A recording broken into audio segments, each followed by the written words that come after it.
Meet the Mets, meet the Mets. Step right up and greet the Mets. Bring your kiddies, bring your wife.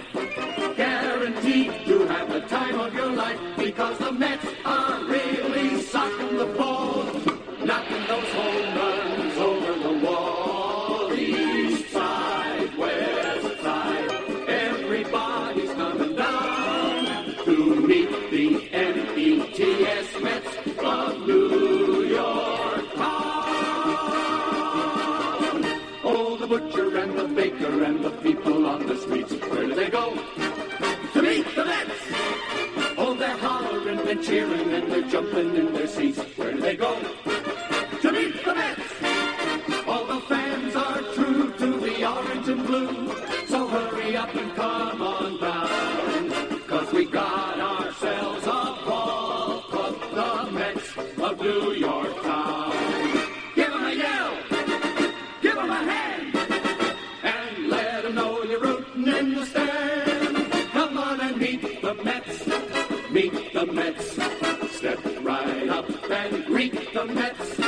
Bring your kiddies, bring your wife. Guaranteed to have the time of your life, because the Mets are really socking the ball, knocking those home runs over the wall. East side, west side, everybody's coming down to meet the Mets of New York town, of New York town.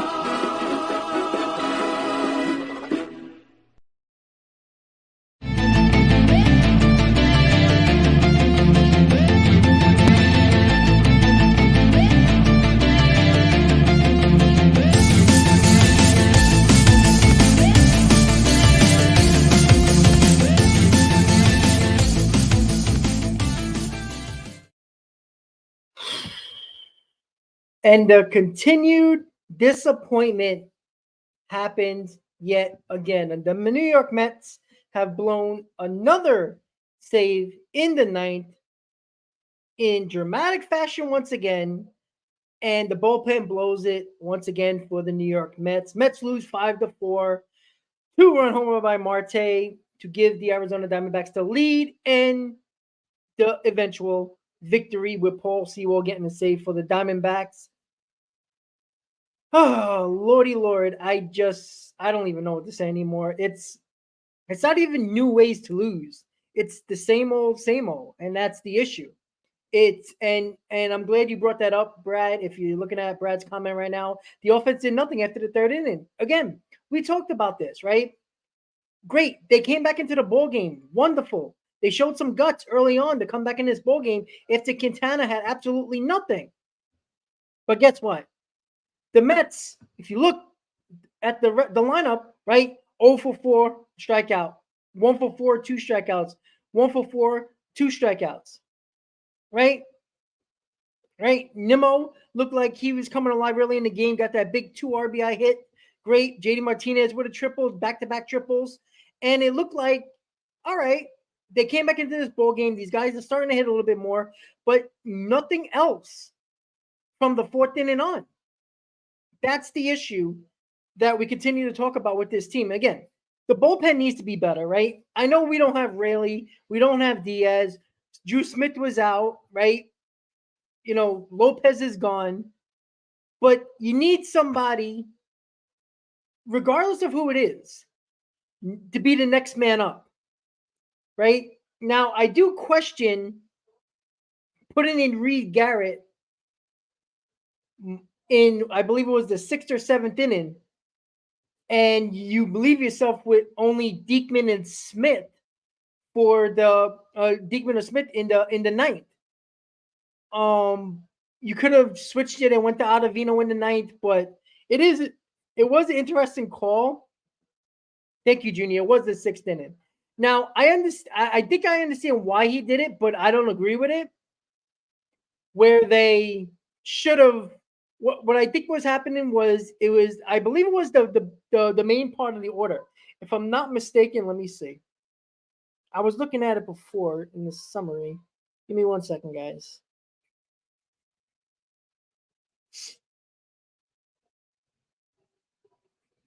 trying to check it out here. Top of the 6.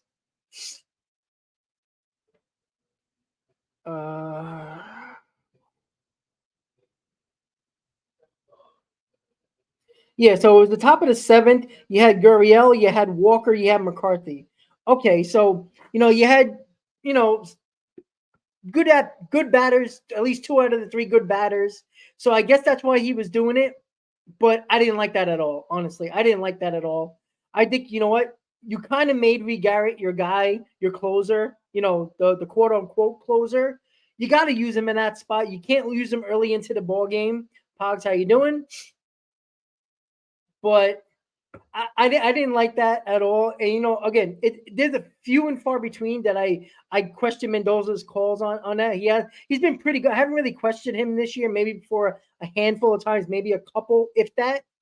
But today wasn't the time to use Reed Garrett in the 7th inning, right? Especially when you're shorthanded, right? You use Nunez, you use Young. These guys look like they got something, right? Those guys can be important arms, a little bit later. Maybe you could have used one of those arms, saves one of those arms. But I don't understand using Reed Garrett, because if you weren't going to use Ottavino to close after you were going to use Reed Garrett, and I'm sorry, after you used Reed Garrett early in the game, in the 7th inning, wouldn't you save Ottavino? I know nobody wants to see Ottavino in the 9th inning, but he is kind of your next best option over Diekman and Smith. At least that's just my opinion. But again, nobody has really been pitching well in this bullpen, so I understand Mendoza's dilemma here. He was probably looking at the lineup and going by matchups, but I don't know. And it's also funny, Diekman gave up the home run, and Ketel Marte hasn't hit lefties well. He's a better left-handed hitter than a right-handed hitter, and I don't know, man. Somebody just got to step up. Like, I don't care where Mendoza puts you, right? Reed Garrett isn't really a closer. Diekman's not a closer. Ottavino's not a closer. Smith's not a closer. We don't have a closer right now. So it's bullpen by committee, and whenever you're called upon, you need to do the job. So Mendoza could have put Joe Schmo in the 9th inning. You got to do the job. Diekman's got to do the job there. It's just that simple, right? He was one of the acquisitions we got in the offseason. He was supposed to be a part of this bullpen, somebody that you can use, you can trust, regardless of where you need to put him. You got to do the job. It's just that simple. It's just that simple. You got to do the job. I don't care who it is. Again, if he would have put Reed Garrett in the 9th inning and not in the 7th, and he blew the game, we would have killed him for putting in Reed Garrett again, right? And explosive, that's the problem right now, right? We can talk about all these guys. None of these guys are good enough to be the closer. I don't care who you put in there.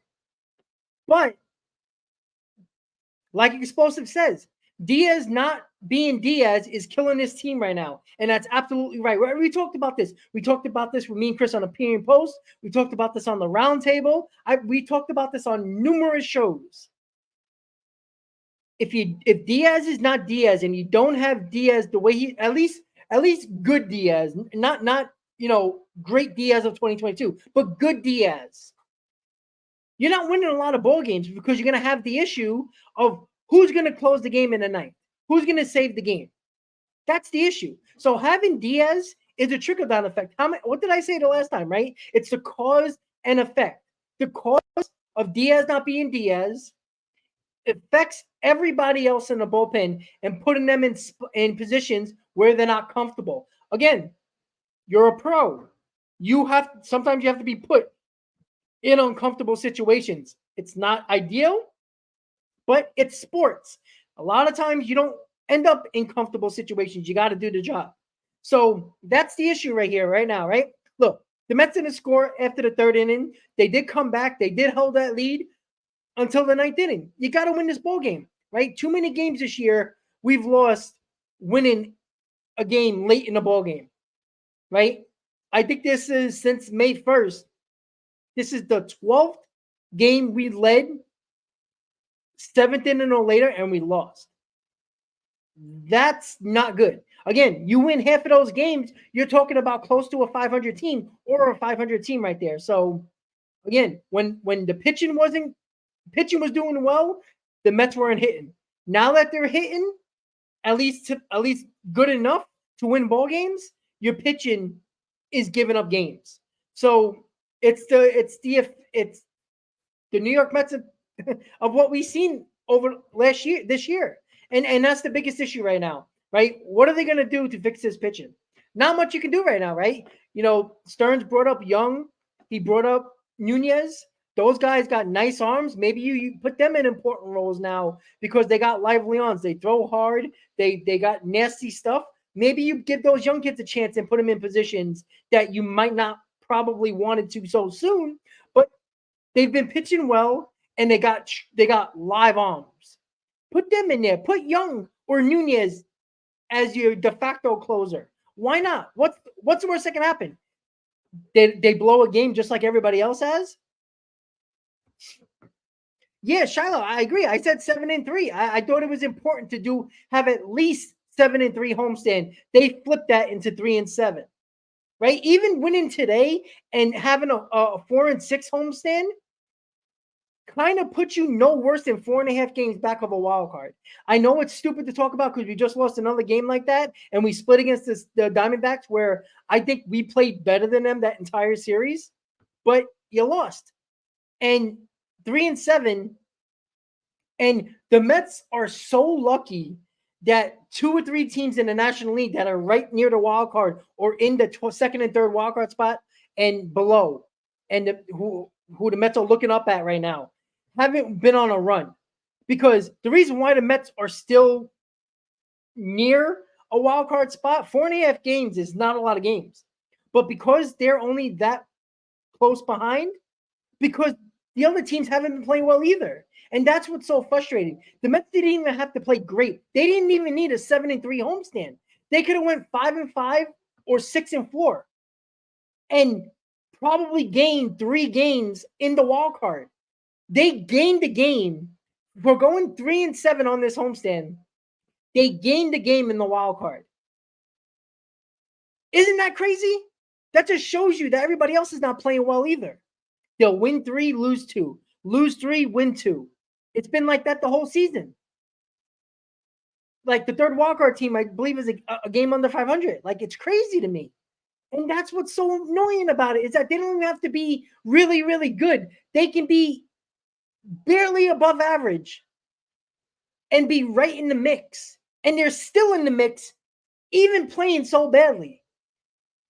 If they would have went 7-3 or better, they'd be in a wild card spot right now. They would be a game or game and a half out of a wild card spot. That's how crazy it is. Yeah, Alan. Yeah, I keep on talking about wild card because it's obvious that the National League is that bad. Nobody, besides the Phillies and the Dodgers, nobody else is really good. Even the Braves aren't playing that well. They started off well, and they've been struggling ever since. They can't score anymore, right? I mean, you can consider the Braves one of the better teams, but the Phillies and the Dodgers. Elgood, no. I didn't say they were making the playoffs. What I'm saying is the facts are the facts. The Mets are 4.5 games out of a wild card spot. I mean, at the end of the day, they might be 5.5, depending on who wins. But as bad as they played, in this homestand, they gained a game on the wild card. You know how almost impossible that is? That means the other teams that were ahead of them, at least the second and third wild card, had either a 3-7 homestand or a 2-8, a 3-7 last 10 or a 2-8 last 10. That's how bad they've been too. And that's the whole thing. It's not the Mets deserving any credit because they don't deserve any. But because the National League is so bad, they're remaining in the quote-unquote mix. Because if they went 7-3, they would have passed 5 teams that were in front of them. And they would be probably the one team that's right behind the third wildcard team. Because I'm going to check it right now. If I'm not mistaken, let me just double check. I believe that's true. Yeah, I'm looking at it right now. Yeah. So The St. Louis Cardinals are 27-29. The third wild card team is 29-30. That's the Giants. And the Chicago Cubs are 29-30. So the second and third wild card team are a game under 500, right? If the Mets would have won 7-3, they would have won 4 more games. So it would have been 28-31. So they would have been 2 games, a game and a half out of a wild card spot if they would have won 7-3. That's all they had to do to get right back into the mix. Like, I mean, really jumping. You would have jumped 4 teams. You would have jumped the team you just played in the Diamondbacks, and you would have been right where St. Louis is right now. That's what's so frustrating. That's why it's frustrating. It's frustrating because I don't believe in this core. I've told you this before. I don't care what they do. I really don't care. Right? I think they're heartless. I think they're gutless. I think they're very unclutch. And if you move on from anybody Stearns wants on his team, I will not question it. That's what it's come to. You feel like Pete Alonso, you want to trade him?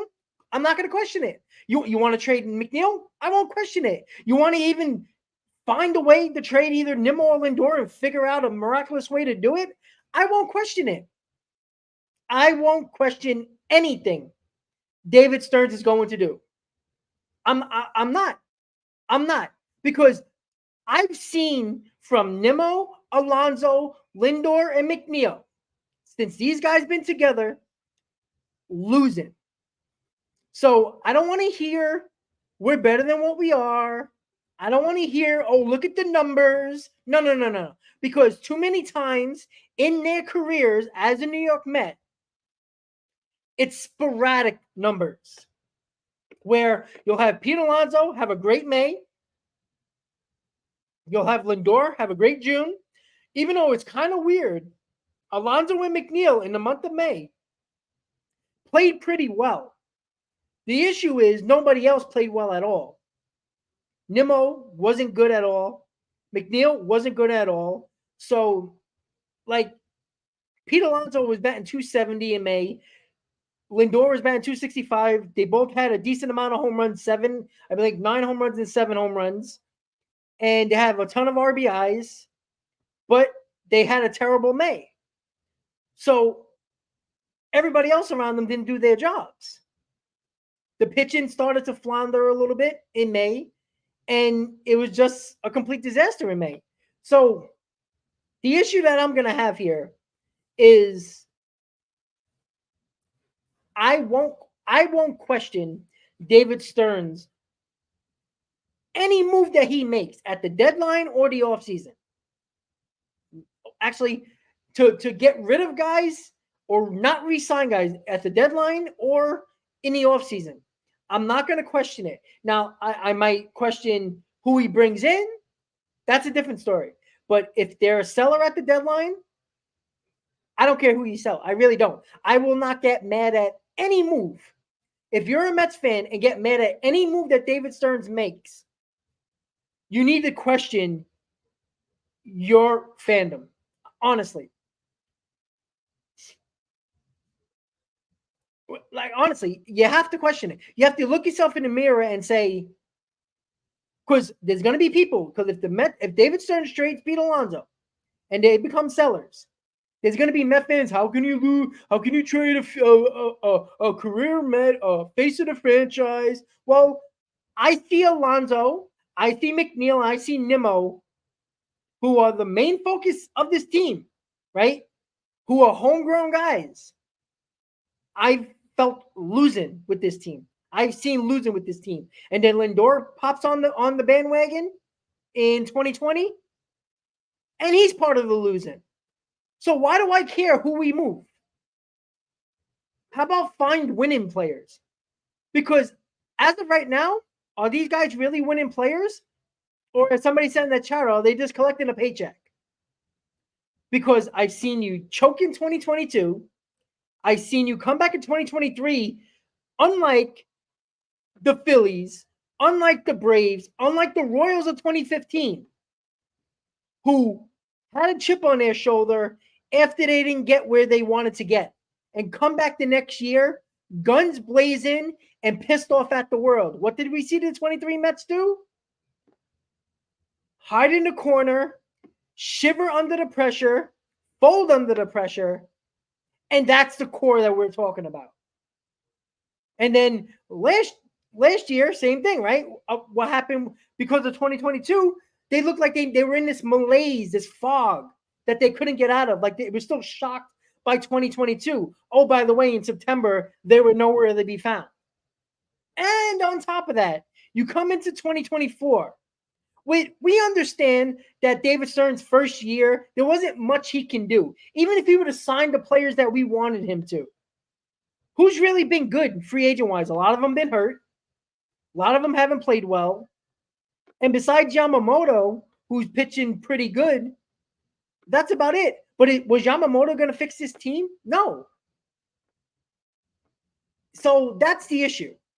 So David Stearns, in my opinion, has a lot of work to do. And explosive, maybe you're right. Maybe it is Lindor and Alonso that need to go. Like, Lindor is a very hard contract to get rid of. He has a no-trade clause. So if he doesn't want to go, he doesn't have to.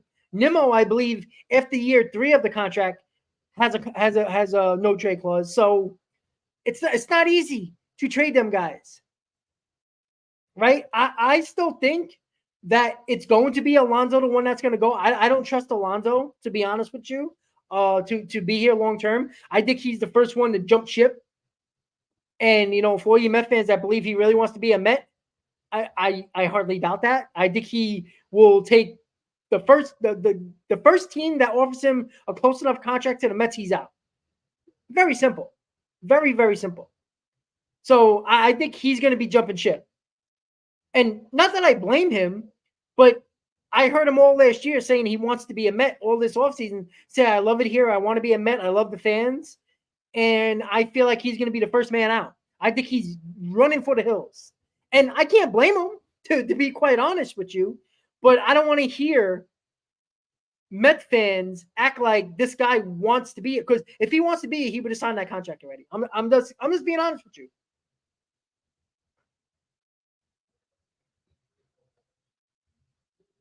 Hold on, I'm checking the comments. Elgood, you don't know that. I'm sorry. Soto's taking the biggest offer. I don't care if that's with the Milwaukee Brewers. He's going to the biggest offer. Like, if that's the Yankees, he's going to go back to the Yankees. He's not going back for the Yankees on a discount. I'll tell you that right now. And I don't believe he's going to be a Met, but I don't believe he's going to be a Yankee either, because I think there's going to be a team out there that is crazy and give him a huge deal. And I don't think the Yankees are going to go past $600 million. And I think there will be a team. Now, would Cohen do it? Maybe. Probably. But I think there'd be a team out there for a 26-year-old guy to give him a huge contract. Oh, no. Mullen, I know that. I never said Pete was Aaron Judge. Not even close. Not even close. Elgood? Well, I never said he was going to be a Met, so I don't know what we're betting. Like, I can assure you right now, Hal, the owner of the Yankees, said that he don't believe we should have a $300 million contract. And guess what? You sign Juan Soto, you're going to have over a $300 million contract, because that's probably $50 to $60 million, maybe even more per year. I don't know. I mean, fresh take, yeah, Peach wants a championship, but he also has to, you know, play well in big spots as well. And he's not very good in those spots. Sorry. Yeah, oh, good. I think that's a silly comment. I really think it is. Max Scherzer hated the Mets. Max Scherzer said he would never be a Met. You know why he was a Met? Because Steve Cohen added an extra year to that deal that the Dodgers offered, that 2-year deal for similar money. And Cohen says, "What do you want?" And Scherzer says, "I want an extra year," and he gave it to him. I'm sorry, guys. Don't be so naive. The biggest offer is getting Juan Soto. He's not turning down $50, $100, $20 million less to go to the team he wants to go to. They don't do that. And if Juan Soto was smart, he would have took the Nationals deal for 13 years for $500+ million. You're starting at $600 million, guys. No, Mo, I don't need Pete Alonso to be Aaron Judge. Would that be great? Absolutely. But we don't need him to be that. We need him to be the guy. I'm sorry. When you sell the most jerseys, when every kid loves you, and you're the polar bear, and you're the face of this franchise, prior to Lindor coming here, remind you that. He came in 2019. He was the face. As soon as he won the home run rookie record, he was the face of this franchise. Anybody who says otherwise, you are just trying to save face and make excuses for Pete Alonso. Don't do that. Don't do that. Because Lindor hasn't been good, and Pete Alonso hasn't been good in the biggest moments. And the problem is, for all the Met fans who want Pete Alonso here, remember what Pete Alonso said. He wants to be a Met. He loves the Mets. He loves the Met fans. He loves New York. He said that. He turned down a very quality offer from the Mets, 7 years for $158, which is around $22.5 million. That's a solid offer from the Mets. For a first offer, that's a hell of an offer for an extension. That's not very team friendly. I'm sorry. That's a hell of an offer. So, I don't know. In my honest opinion, Pete Alonso will be running uphill. He couldn't run fast enough off this team. And then you can call him a guy who jumped ship, and you could say, oh, he wants to win. Well, you know what? If you want to win, help turn a team that gave you an opportunity to win. Right? I know Pete Alonso can't be the only guy. That's understandable. But don't jump ship. He might. Yeah, easy. I mean, it is what it is. But we know because of the 7 years, 158, we know the Mets are going to make a counter offer. After the season's over, they have 7 days after the World Series to negotiate one-on-one until he becomes an unrestricted free agent, right? So the Mets are probably going to go 8 years, probably close to 190. Beyond that, I don't know. Because 8 years, 190, 200 is around the $24, $25 million mark. So we'll see. Well, Pogs, we'll see. You know what? Jet Williams is hurt. Drew Gilbert is hurt. Luis Acuna has played well in May. He was terrible in April. We'll see, right? Look, I don't care about prospects. I really don't. I think until you come up here and prove it, I'd rather have a bona fide player that I know has done it in the majors. Give me a guy who's been in the majors already, who's been productive in the majors, over a prospect that I don't have anybody about. Because remember, we had all these Met fans that go, Acuna, Gilbert, great, Jet Williams, this one, that one, Clifford, all these, everybody you want to talk about. Everybody. Doesn't matter. What if they don't perform? What are you going to do then? You're going to blame Steve Cohen for not paying big money to every free agent out there? The same reason why people were bitching that he has the highest payroll now and they're still losing? Fact is, you can't have it both ways. You can't say bring up the young kids and then get mad that he didn't spend money and the young kids don't perform. How about, once again, blaming these players, right? Brett Baty goes down to the minors. He hits a home run. We know he's a minor league player. He can't hit major league pitching. I'm sick of the prospects. I'm sick of all of them.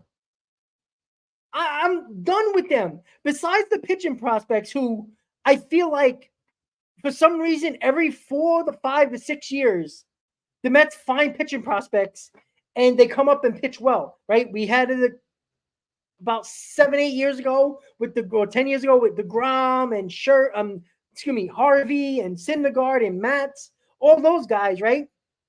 Quintilwell and Scott and Buto and all those other guys. Give me the pitching. I'd rather spend on bats than spend on pitching, because when you spend on free agency and pitching, you're spending on 30-year-old pitchers and older. I'd rather have the Mets develop pitching from the farm than batters. That's the way I feel. I'd rather spend the money on the bats in free agency than spending money on 30-year-old plus pitchers in free agency. I think that's a better way to go. And the Mets are kind of doing that, right? We've seen Scott, we've seen Budo. Both of them have a hell of a lot of potential. Tidwell is on his way up. You got a couple of other guys as well that, Vazel as well, Hamill as well. I'm not saying all these guys are going to turn out, but if 3 out of the 6 turn out and they're a part of your rotation over the next 5+ years, great. That means you don't have to spend money on top line starting pitcher that's going to cost you $200+ million for somebody who's 30 years or older. I'd rather have use that money for bats, productive bats that I know hit in the major leagues. And then you can trickle in some prospects, absolutely. But that's the problem. That's where we got to get to, right? The Mets, and this is the problem here, right? The Mets developed Nimmo, they developed Alonso, they developed McNeil.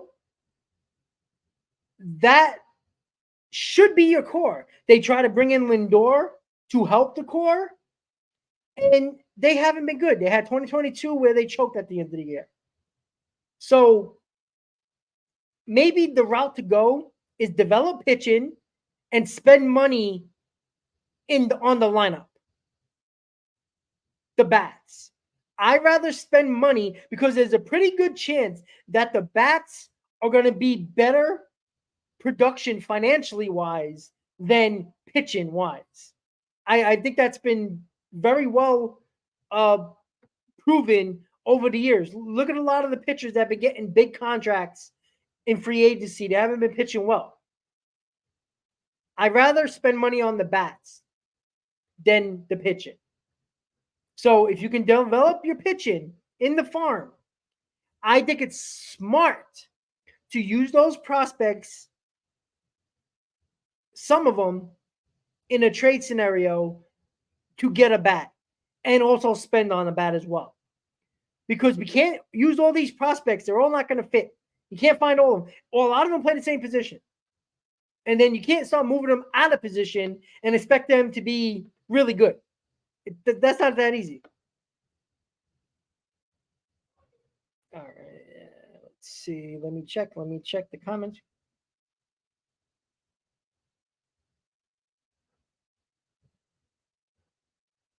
Yeah, easy. Thank you. He had 2 home runs. You see, again, he's a guy he can hit minor league pitching, but can't hit major league pitching. And listen, that's okay. There's a lot of failed prospects. The Mets aren't the only team that had prospects that fail. It's all around baseball. So, there's nothing we can do about that. Luckily for the Mets, we have options. Vientos is getting an opportunity, right? He's been hitting well. We'll see how long the glove holds up, because I don't think it will. I hope it does. It's less drama, less stressful to worry about a third baseman. But can we all be honest here? There's a pretty good chance when Mauricio comes back next year, if Vientos can't hold up with the glove at third base, Mauricio's your third baseman. So, and then we'll see Luis Alonso Acuna, depending on what happens with McNeil, Acuna might be the guy. But again, Rob, you think we should have kept Taijuan Walker? I mean, you really think Taijuan Walker is going to be the difference in winning more ball games than not? Probably not. I mean, we're talking about Taijuan Walker, who has what? A 4.5 ERA? I mean,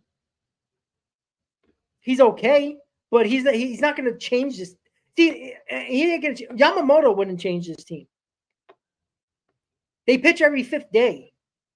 Jacob deGrom couldn't help this team pitching every 5th day.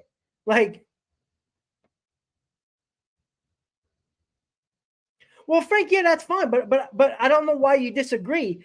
I'm saying to develop pitching prospects, and let's not act like, Frank, the Mets didn't really sign or trade for starting pitching. They always were, in their history, able to develop pitching. If it was Doc, Seaver, Kuzman, those type of guys, they always were able to develop pitching. They had always had a hard time developing position players. So if you can develop the pitching, and if you have 6 or 7 guys that you're developing, and 3 of them turn out a part of your rotation, no matter what they are, no matter if they're a 1, a 3, a 4, that's less money you got to spend in a rotation. I'd rather spend money on bats because it's been proven, and historically, at least over the last 5-6 years, signing quality bats or signing bats to help your lineup has been more beneficial than it has been signing pitchers 30 plus years old for $200+ million. It usually don't work out. So if you try to build up your farm with your lineup through your farm and homegrown guys and sign all these pitchers, it hasn't worked out. It really hasn't. Right? Everybody loves Nimmo. Everybody loves Alonso. For until 2023, everybody loved Jeff McNeil. Right? We really haven't gone anywhere with these guys. So maybe the way that the Mets are going about it, with the trades last trade deadline, they did get a lot of position prospects that they were lacking. So that helps. But unless you're going to go through Carlos, you know what's weird about that Imanaga situation, though? Not a lot of teams were going after Imanaga. You always heard the Cubs in on Imanaga. The Mets, early in the offseason, they talked about it, but nothing developed. But can we be honest? Would Imanaga make this team closer to 500 than what they are right now? He pitches every 5th day. Unless you have 2 or 3 guys that are pitching well in your rotation. I mean, how many years have we had Jacob deGrom and nobody else? Like, you can't win with just one guy. Would it help? Yeah, of course. But if Kodai Senga was healthy, would we be that much better? Maybe we'd be a couple of more games better. But he is only a 5-minute of every 5th day starter. So,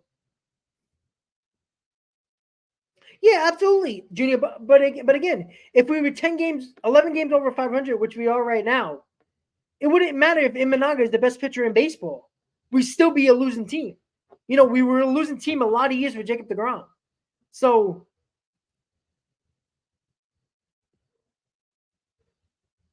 well, Pogs, when they drafted Kevin Parada, the first, and this was in 2022, right? I said the Mets drafted Kevin Parada to trade Francisco Alvarez in 2022 during the deadline. Now, who knows what? See, people are like, oh, that would have been a stupid trade. You sure about that? Because what if if you would have traded Alvarez for whatever big bat you needed in 2022, what if that was the case and that bat took you on a ride, you won the NL East, and who knows, won the World Series? Would you really care about Francisco Alvarez regardless of what he's done? Do you think the Cubs care that they traded Gleyber Torres for Chapman? They got a World Series, and they didn't even re-sign Chapman. So I don't really think it matters. But I think that's the reason why they drafted Kevin Parada, because I think they were setting up for that trade deadline. Unfortunately, the Mets didn't make anybody available that was any value in their farm. That was very little at the time. They were so scared. They didn't want to trade Beatty either. They were willing to trade Vientos. They weren't willing to trade Mauricio. Well, what were you going to get? You were going to get the Vogelbacks or the Ruffs or the Naquins. When you trade teams shit for their other shit, you're going to get shit. It's not hard to difficult. Here's the problem with a lot of the Met fans. 2022 was a year that the Mets seemed to have every 7 to 10 years, where they shock the world, they win, they start winning, and they go on a run, right? The Mets got Yoenis Cespedes not because they traded shit to get Yoenis Cespedes. They traded their number 1 overall prospect that they did not want to do. But they know they needed a bat in that lineup in 2015. They bit the bullet. They gave in and they gave up Michael Fulmer. The Mets weren't getting him if they weren't giving up Michael Fulmer. The problem is in 2022, Billy Epler was hesitant. He was scared to trade a prospect that might turn out. Who cares? If that player you trade for, let me ask you something, guys. If Mike Fulmer would have been a Cy Young Award winner, but the Mets won the World Series in 2015 with Yoenis Cespedes, would you really care about Michael Fulmer winning Cy Youngs? No. Nobody cares about Michael Fulmer, and they still love 2015. In 2022, they should have traded what they needed. They needed another bat in that lineup. We all knew it. You needed to give up one of your top prospects that people were willing to, that people wanted, not that who you wanted to get rid of. It doesn't work like that. Yeah, I understand that, Easy, but that's not the point, though. The point is, even if the bat, like Bell, just because he wasn't good with the Padres, and oh, by the way, he crushed the ball against the Mets in the playoffs, even though he didn't perform well with the Padres once they traded for him, doesn't mean that he wouldn't have been different with the Mets. I think we look at the stats after the fact. Oh, he wasn't good with the Padres. Why'd you want the Mets to trade for him? Because he might have made a difference on a Padres team that offensively wasn't doing well in 2022, by the way. Right? The Mets were doing well in 2022. You wanted that extra offense even more to put fear in pitchers. That was the difference. Yeah, but Easy, you say that now. But if Josh Bell, if you would have gave up Alvarez for Josh, I'm not saying, I don't even think Alvarez would have took Alvarez to get Josh Bell. I think it would have probably took maybe a Biggie, maybe one of your pitching prospects, maybe a Hamill, maybe 2 out of your top 20. The Mets didn't want to do that. The Mets were offering shit and they got back shit. That's on them. That's on the Mets. That's on Billy Epler. I'm sorry. For a Mets organization, for a Mets franchise who never makes the playoffs and has great teams, you had a great team that year. You could have made that team even better. You didn't. I'm sorry. I'm sick and tired of not going for it. In 2015, there was Met fans that were pissed off we gave Michael Fulmer away. You know how stupid that sounds? We are not the Yankees. We are not the Dodgers who make the playoffs every year. So they don't have to make those big trades all the time. They can make subtle moves.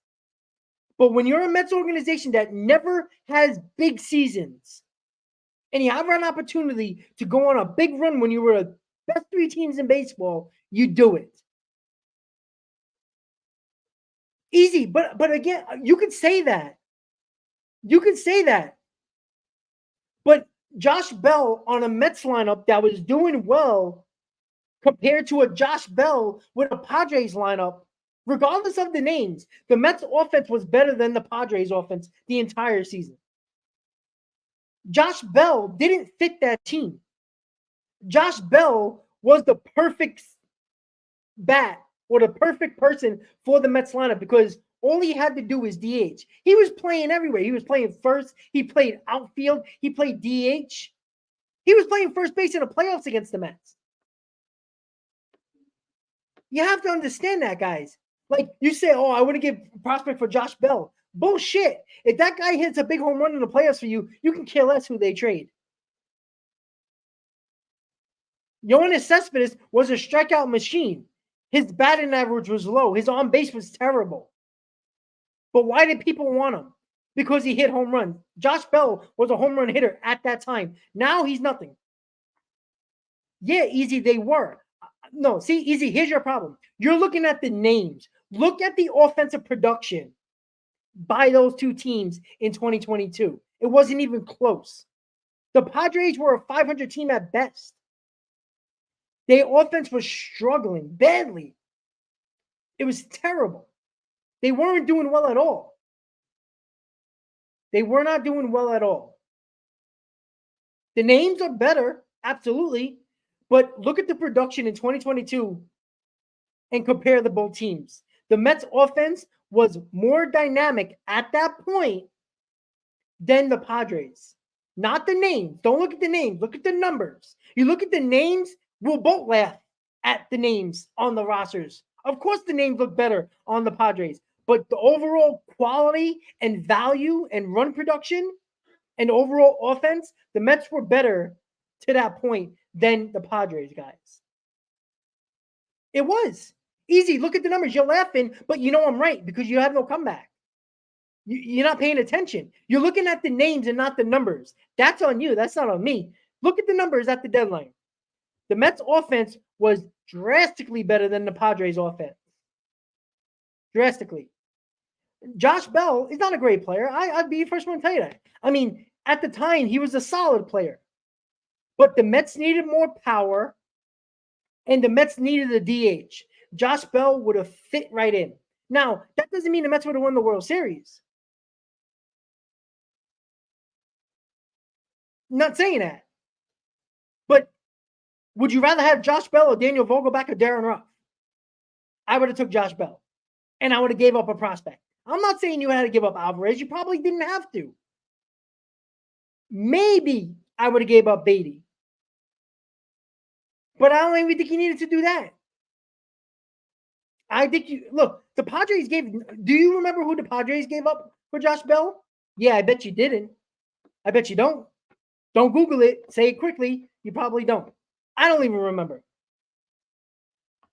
Easy. Again. Am I speaking English? What language do you speak? I'll speak it for you. I'll Google Translate for you. Hold on. DONT, look, LOOK, I have to spell too, at the names. Don't look at the names. You're looking at the names. Of course it's laughable. But look at Soto and Machado compared to Alonso and Lindor. It wasn't even close number-wise. At that point, at the trade deadline. And look at the entire team, not just Soto and Machado and Alonso and Lindor. The Mets' overall offense was better than the Padres' offense, number-wise, offensive stats, not the names. Again, easy. You didn't listen to one word I said. Soto Machado is 100 times better than Lindor and Alonso. That's not arguable. I'm not arguing the names. I'm arguing, which you don't get, the numbers weren't as good as the Mets at that time. Yeah, man, exactly. He was a throw-in. But they didn't really need Bell in that Soto trade, but it was an add-on. So the prospects really didn't matter because the prospects were basically for Soto, not for Bell. It was a throw-in. It was a cash dump. Right? Then Carlos, that's not true. They would have traded Josh Bell. They weren't trading Juan Soto to us. That's understandable. I wouldn't trade the Phillies Pete Alonso if they need him. Sorry, ain't happening. Right? I wouldn't have done that either. But Josh Bell, they would have. The reason why they traded Bell and Soto was because they got the players they want back. If you would have just tried to get Bell, you probably could have got him. Because remember 2015, guys, we traded for Kelly Johnson from the Braves and Juan Uribe, right? I forgot who we got from the Nationals, but it was the right-handed pitcher. I forgot his name. Jesus, he saved a couple of games in 2015 as well. We got him from the Nationals. The Mets made 3 trades that really helped the 2015 Mets from the Braves and the Nationals. I got to remember who the guy was. I forgot he was a reliever, guys. Come on, help me out. Oh, what's his name? God, I'm trying to remember right now. Clippard. Thank you. Tyler Clippard. Thank you, Robert. Tyler Clippard from the Nationals. I remember his name was Tyler. I couldn't remember Clippard. I should have remembered that. We got Tyler Clippard from the Nationals, and we got Juan Uribe and Kelly Johnson. Were those world beaters? Absolutely not. But you know what they were? They fit that team perfectly. That was the first small trades that kind of showed the team, hey, we're trying to get better here. There were some guys. Remember, if you watch 5 days in Flushing, they talked about it, right? Players went into Terry Collins' office and says, hey, are these guys going to take my playing time? And he goes, you'll decide that, not me. I'm not saying that you needed Josh Bell. I'm saying he was out there. JD Martinez had the back issue, not going to kill the Mets for not going, even though he was having a good year. Right? Maybe there was other bats out there and the Mets weren't willing to give certain players, but here's the problem. If you're hesitant to make a move based on a prospect, I would fire you on the spot if I'm the owner. I'm sorry. I don't want to waste winning seasons, especially if you're the New York Mets. Sorry, we don't have this come around often, guys. I don't know last time you checked, but the history has sucked. We haven't made the playoffs 3 years in a row in team history. We don't have great seasons like we were having in 2022. You don't pass those seasons by for the future that is unwritten. If I won the World Series in 2022, I don't think we would be as mad as we are right now if they had a couple of losing seasons in a row and problems. I don't think we would be that mad. We'd be still upset because, every other year matters. But you kind of like, well, we won in 2022. I mean, Met fans are upset because we haven't won since 1986. That's the problem. That's why we're so angry. That's why we're so frustrated. That's why we're so fed up. If we would have won the World Series in 2022, I wouldn't say our mindset would be different because we probably still have fans that thinking LOL Mets, but it wouldn't be as narcissistic. It wouldn't be as pissed off and angry as we are right now. So, unfortunately, let's get back to the game we lost because that's the fun part, right? Talk about the games they lost. Yeah, easy. Okay, but they made trade additions that were supposed to help. Vogelback and Ruff were garbage, and Naquin was the best out of the three, and he wasn't even that good. They fell off a cliff, but that was another reason why you needed somebody to help out there. And easy, I think we can agree on this. That goes back to the core. You can't just lose Marte and the offense falls apart at the end of 2022 because they couldn't score. Yet Nimmo was there, Lindor was there, Alonso was there, and McNeil was there. That should have been more than enough to jump and get enough runs to win some ball games when they couldn't do it. Marte shouldn't have been the difference maker. And it shows you how much more this core needs added to this team to succeed. I'm sorry. How many teams do you know have more than 4 core guys and they count on those other guys a hell of a lot more? Not really. We just watched the Dodgers. After they're 1 through 4, their 5 through 9 is absolutely terrible. I think one of them hits over 230. They're terrible. Right? Even the Yankees, right? They got about 3 or 4 guys. After that, it's pretty good. Not terrible. That's a bad example because the Yankees are pretty damn good. But it's crazy because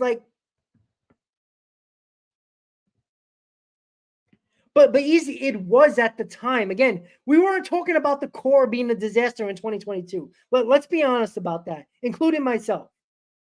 Now, I didn't fully trust them, but it was hard to argue when they were all having their best seasons in their career. That's hard to argue that. But the offensive stats were better than the Padres. So for all we know, Josh Bell could have helped the Mets team more than he helped the Padres, which he didn't do much of. Maybe if the Mets did get JD Martinez, even with the back injury, he might have provided just enough offense that they needed. Who knows? But easy, I think we can agree that the reason why we're talking about 2022 is because 2024 is an absolute disaster. And the Mets can't get it out of their own way. This is the 11th loss in a little over a month that they led 7th inning or later. That's a problem. And again, it all trickles down from the cause of Edwin Diaz not being Edwin Diaz, which makes everybody have bigger roles in his bullpen. And right now, they're not doing the job. On top of that, Raley's out for the year. You got Smith, who was injured. Lopez is DFA'd. And you got guys like Ottavino. You got guys like Diekman. You got guys like Garrett who are in positions that they're not very comfortable in. And in my opinion, they're professionals. They get paid. They need to do the job if they're called in the 5th inning or the 9th inning. That's just my opinion. You can agree. I didn't agree with Mendoza using Garrett in the 7th and then having basically pick the pitcher out of the hat for the 9th inning. I would have reversed it, but we all know there would have been skeptics if Garrett would have blown the game in the 9th and gave up the 2-run homer instead of Diekman. People would have questioned it. Why wouldn't you bring in a left-hander to bat him right-handed when he's a better left-hander than right-hander? Yeah, easy. I agree with that too. I agree. But again, that's not Mendoza. That's analytics. That's the unfortunate part. See, we can blame Mendoza for that, but we know because the manager doesn't have control over where these guys are positioned because that's all computers and the geeks and the nerds that are behind closed doors, typing in and checking the stats and where they hit it and in situations. So that's analytics. Mendoza can't change analytics. Every goddamn team would have played no doubles because analytics said so. Like, that's the unfortunate part. So that is just a product of analytics being in the wrong place at the wrong time. So I'm not going to get on Mendoza. We can get on Mendoza about pitching Garrett in the 7th. And that's basically it right now in this game, right? I mean, Diekman's got to do the job. I'm sorry. I don't care who you have in the 9th inning because there would have been Met fans. There would have been some people in the chat. If Garrett would have blew the game in the 9th, we would have been like, why'd you bring in Garrett in the 9th? He's been terrible in the 9th. We would have. It would have been the right move, but people would have questioned it, right? I questioned the Garrett move in the 7th inning because you left yourself with either Ottavino for a 2nd inning, Diekman, or Drew Smith. And none of those options get me excited. It really doesn't. Well, Alan, I agree. Look, Nunez and Young, they have electric arms. They've looked good. Give them the opportunity. Why not? It can't get much worse. The guys that you're trusting are not doing the job. Give it to the young kids. Maybe they're too dumb and not experienced enough to realize the position they're in. Who knows? Try it. Try Nunez, who throws 98 to 99, who got a wicked slider. Try Young, who also got really good stuff. And Nate Lavender does need Tommy John surgery, unfortunately. That would have been a guy we could have brought up. But yeah, try him. There's no reason why you can't try Young and Nunez in the 8th and 9th. They got really good stuff. They've been pitching well. Try it. Maybe you hit lightning in a bottle, and these guys are exactly what you need in the bullpen. It sounds funny, but you just never know. And maybe they're leading up towards that because you noticed Young and Nunez have been coming up in bigger spots since they came up. No, easy. I'm not saying he is. I'm not saying Young is, but he's pitched well. I'm not saying I think Nunez got the stuff to be a closer. He's got nasty stuff. But Young could be an 8th inning guy. Why can't he be? He's been good.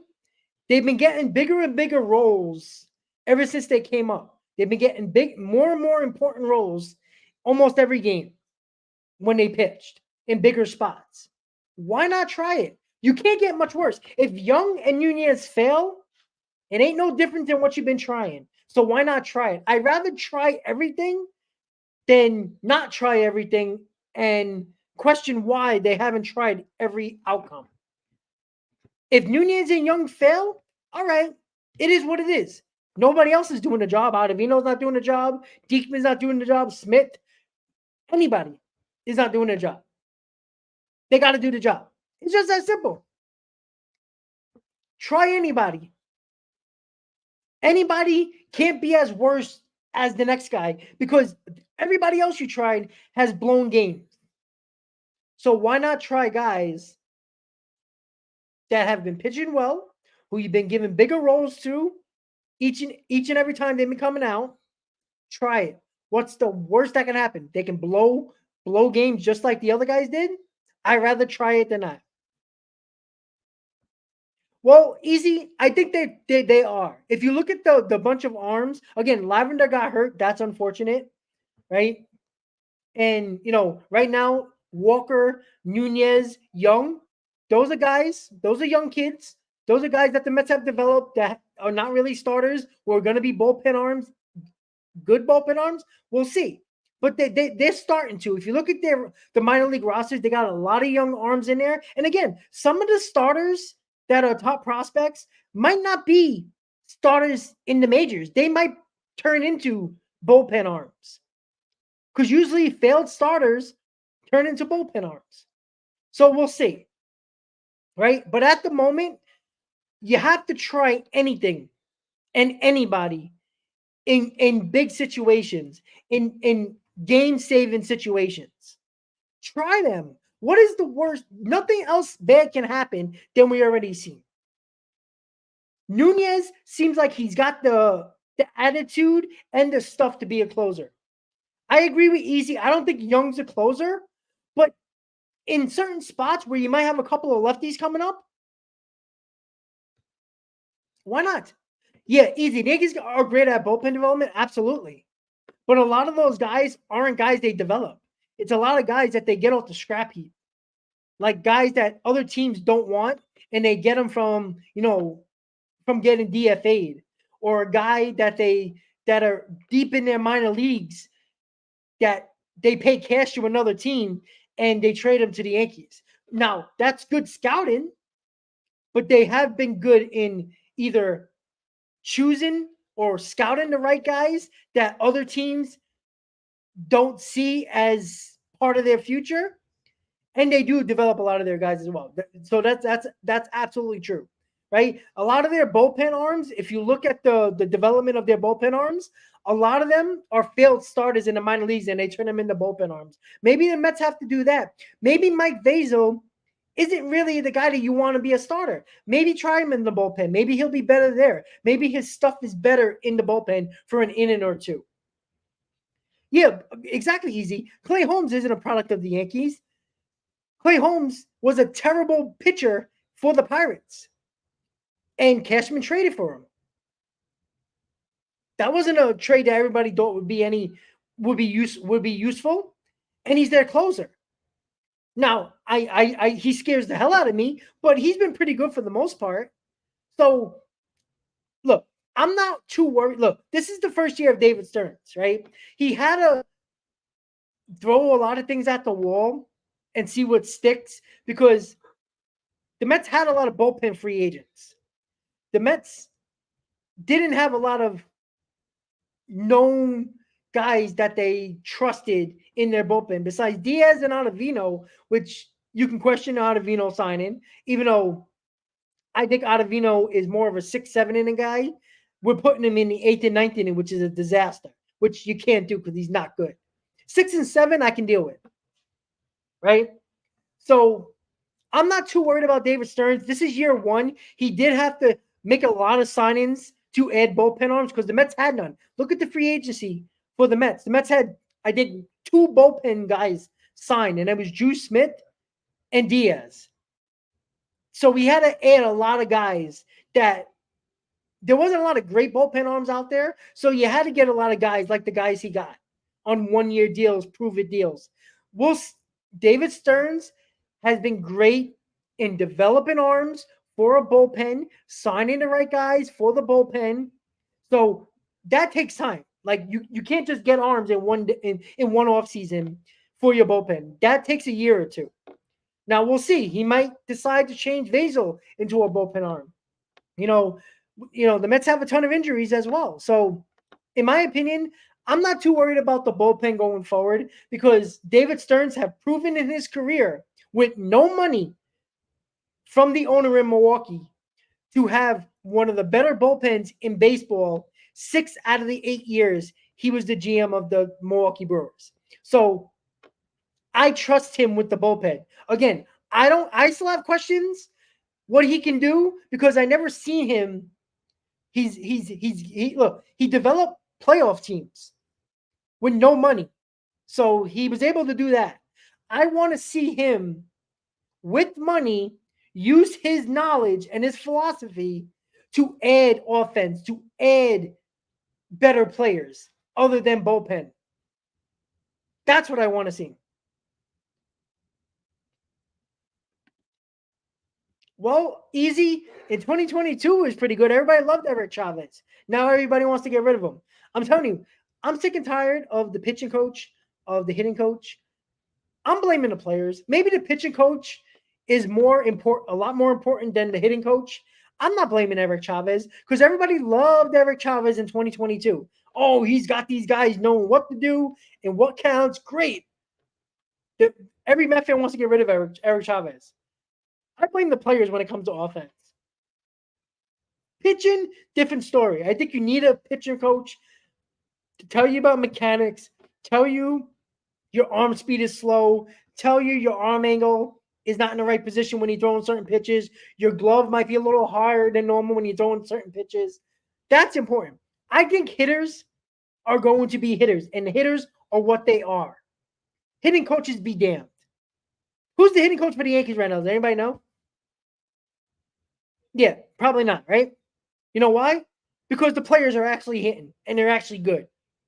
Blame the players when they don't hit, not the coaching, the hitting coach. Yeah, Junior, I agree. I don't think Hefner's a very good pitching coach. For some reason, Hefner has saved his job through 3 regimes and 2 owners. And around baseball, people love Jeremy Hefner. I don't know why. They see something that we clearly don't. Now, if Hefner goes to, I don't know, somewhere, another team, and the pitching's good, are you gonna give Hefner credit, or is it the pitching? So we'll see. The fact is, this team is 24-35, back to 11 games under 500. Somehow, some way, there won't be no worse than 5.5 games out of a wild card because the National League is complete crap. And if the Mets were competent at best, they would be probably in a wild card spot. You know, a 500 team would be a second wild card right now? That's ridiculous. That's why it's frustrating because the Mets don't even have to be above average. They just have to be average. Be average, please. All right, guys. So the Mets lose 5-4. Ketel Marte with a 2-run homer for Diekman to give him the lead and the game. Mets lose 5-4. Not a lot to talk about. Jose Quintana was basically useless in this game. A lot of bullpen arms were used. Yeah, but I think Jeff McNeil did that on his own, to be honest with you. I'm sorry. I think Jeff McNeil started to hit home runs late in 2022 and thought he was a power hitter. Changed his whole hitting way. His launch angle was worse. It was higher. His bat speed was slower. He had more of a launch angle swing. He did that on his own. I'm sorry. Like, he started to hit more home runs in the end of 2024. Look at the home runs in August and September. He started to hit more home runs. He got home run happy, and he tried to change something that he never was. And I think a lot of these offensive players, a lot of these batters are so egotistical that no matter what anybody says, they do what they want to do. Why I always blame the players when it comes to hitting. So with that said, guys, tonight, 9 p.m., myself, Hector, Chris, and Hayden on the Mets Roundtable podcast at 9 p.m. Do not miss it, because I'm going to tell you right now, if you've seen our group chat, there was arguments back and forth, mostly me and Hayden, but there was arguments in this group chat. So we have a lot of disagreements, a lot of difference of opinions. There might be some back and forth. There might be some arguments on this roundtable. We all respect each other's opinions, absolutely. But there's going to be a lot of probably difference of opinions and disagreements. So after this stream ends, it's going to take you to that roundtable stream. Stay there for a second. Click on that like button, because the more clicks we get, the more likes we get, the more it's going to be at the top of the list for tonight, guys. And we want everybody, every Mets fan, regardless of a subscriber or not, to be on that roundtable, because it probably will be the best roundtable since its existence. Tune in. Junior says, heck was too calm today. Give it a chance. Wait until tonight. He's saving it for tonight. I promise you that. Group chat is going off. I promise you that. It's all. I don't know if you guys can see it, but it's stacked. All group chat. Telling you guys, 9 p.m. tonight, Mets Roundtable. Mets lose 5-4. We'll see you at 9 p.m. tonight, guys. All 4 guys of the roundtable will be there, and we will be negative. It's just hard to be anything else. With that said, have a great rest of your day. We'll see you tonight, 9 p.m. for the roundtable.